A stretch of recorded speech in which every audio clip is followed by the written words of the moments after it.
Well, hello everyone. It is a windy day, so I thought I'd take this opportunity to sit in my airplane. And yes, I finally own an airplane. It is a 1967 150G. But I thought I'd take this opportunity to sit and share a real life, true story of something that happened to me. I want to start by saying it took me a long time to buy an airplane. And the reason I hesitated for so long is I'd heard all these horrible stories about these extraordinary maintenance bills on airplanes.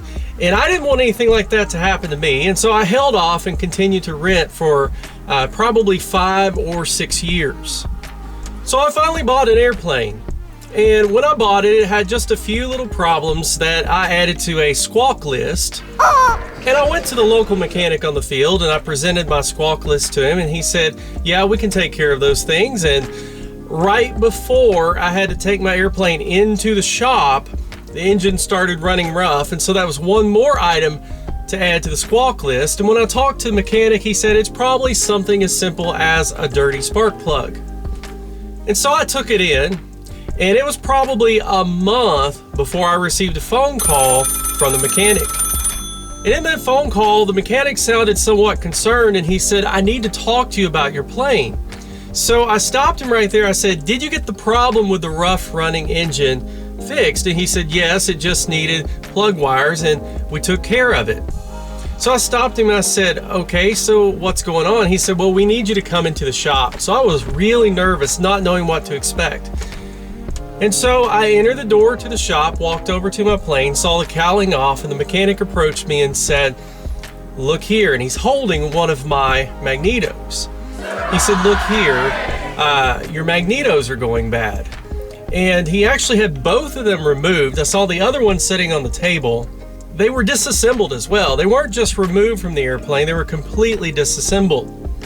He said, your magnetos are going bad. And I was really concerned at that point, because I'm like, this is going to be expensive. Why are my magnetos removed and completely disassembled? And so I stopped him and I said, well, why do you think they need to be repaired or replaced? And he said, well, we did a mag check and they both dropped below 200 RPM. And look, we also took them out and opened them up and they've got some corrosion. You need to replace them. And I'm thinking, well, if you had consulted me ahead of time, I might have said, I might want to wait on that just a little bit and have it fixed later. But I didn't get that opportunity. I was put in a situation where I was over a barrel and was pretty much forced to buy new magnetos. And so he ordered a set of rebuilt ones for me, and they were over $1,000 a piece. But this added significantly to the cost of what should have been a simple repair with the Squawk list and the rough running engine. So when I came in to look at the magnetos, the repair bill stood at $1,300. A couple of weeks I get another call and it's $3,400. The next time I went in, it's like $4,800. And before I got out of that place, the entire repair bill added up to $5,500. And it really shouldn't have been that expensive. So up until this point, I had actually only flown my Cessna 150 for 30 minutes. And so I got to thinking, oh my gosh, that averages out to, if it's $5,500, that averages out to $11,000 an hour as it sits right now. And so I also got to thinking, that's terrible. I need to make sure that I make up my money, that I get my money's worth, like when you're at a buffet. And so I got to calculating, well, how many hours do I have to fly to make up for this repair bill? Because as it sat, this repair bill was more than my annual rental fee. So in doing the calculating, at $5,500 for that repair bill, being that I was renting a Cessna 150 for $110 an hour 2 years ago, that averages out to 50 hours that I would have to fly. And I normally only fly about 30 to 40 hours a year, so I'd already spent more than I would normally spend on rental fees. So I would have to say that I received a hard dose of reality at that moment concerning aircraft ownership. But here's the real kicker. Here's the thing that really frustrated me, is that when I went in to pick up my plane from the shop, as soon as they rolled it out, and I hopped in and I started the engine, the attitude indicator was not working. And I knew that it had been working prior to taking it into the shop. Now, one of the things I had fixed was my vertical speed indicator. So I went back into the shop and I asked the mechanic, could you have messed something up? Could you have bumped something since you were working on the same system? And so the mechanic came out and peeked up under the panel with a flashlight and said, I don't see any tubes that are cracked or disconnected, so I don't know what's wrong. Perhaps it was just ready to go out. And so I asked the mechanic, is there anything else that can be done? And so he said, well, let's roll it back in and take the cowling off, and looked. And I said, wait, just stop. I'll take my airplane right now. And the reason I did that is I knew that every single thing they did was on the clock and cost extra money. And at $5,500, I thought it was time to stop with the repairs. But I was really concerned that something had been done to bump the attitude indicator and mess it up. So I knew the owner / CEO of the company, and I contacted him and said, I spent $5,500 on these repairs, and now the attitude indicator is messed up. Surely, with spending this amount of money, someone can look at my airplane.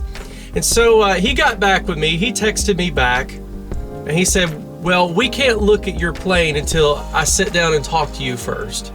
I had no idea what that meant.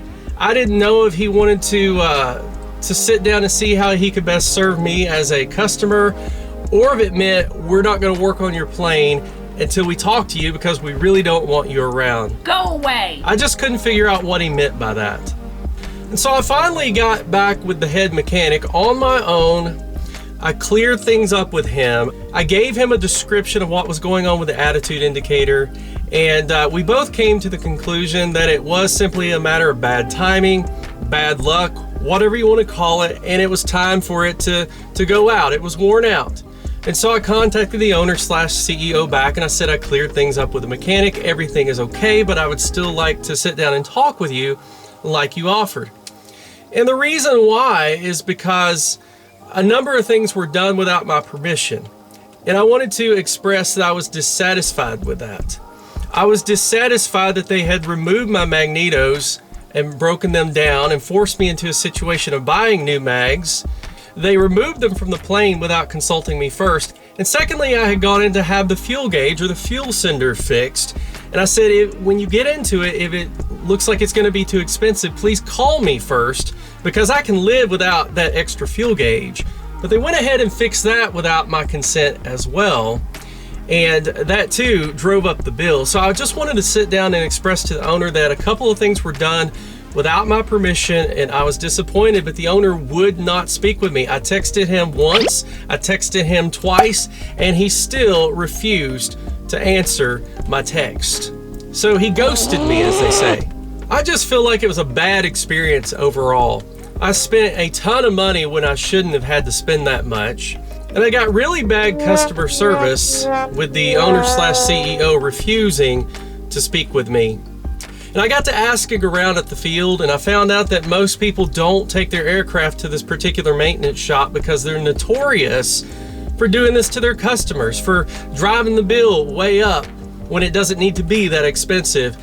They have charged people in some circumstances so much that they've had to go out and sell their airplane because it basically bankrupted them. So it turned out to be a really bad experience overall. It's one of those nightmare scenarios that you hear about. And I'm sharing this experience to let you know up front, if you're planning on purchasing and owning an aircraft, be forewarned that you might be lucky, as they say, and fly it for hours with no problems, or you might experience one of those nightmare scenarios where it needs maintenance immediately, and then you get one of those maintenance shops that want to nickel and dime you to death. But I'm sharing this story to give you something to think about. I've been told that a Cessna 150 is one of the cheapest aircraft to maintain. And if that's the case, $5,500 is not that cheap to me. And for many of you on a fixed income, or maybe you're just an average middle-class person, I want you to know that aircraft ownership can bite you if you're not careful. So if you found this piece of information helpful, be sure to like this video because that helps the algorithm promote it. Be sure to share it with as many friends as possible. Also, subscribe to this channel and click the notification bell so you can be alerted to any new content. So thank you for watching, and I hope you have many more amazing aviation adventures.